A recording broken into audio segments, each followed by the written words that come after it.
Maximum Suffrage 2016.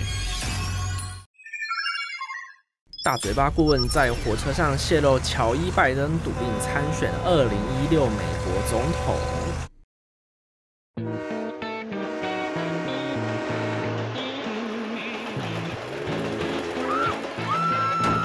比赛正式开始啦！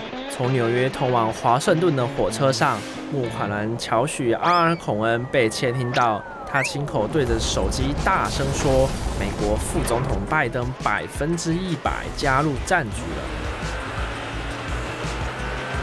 看来拜登的超级政治行动委员会箭在弦上，因为阿孔恩在餐车上说话实在太大声了，害得其他乘客根本无法工作，只好偷听电话内容。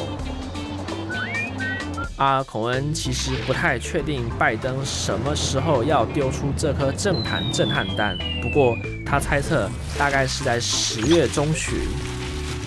阿孔恩还说，测试广告的效果很好，成功的拔庄希拉蕊的支持者。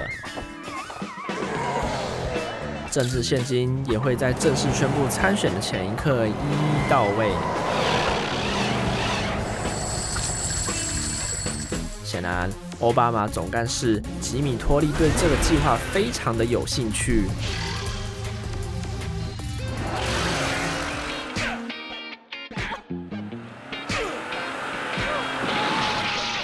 计划是这样的：爱荷华州拿个第2，新罕布希尔州也抢第2，这个州可能比较摇摆，最后再夺下内华达州跟南卡罗来纳州。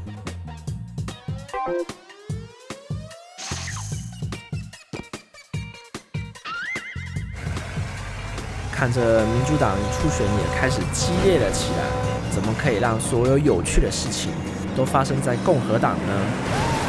随着希拉蕊的电邮们曝光，还有伯尼桑德斯他吹牛般的18兆美元计划，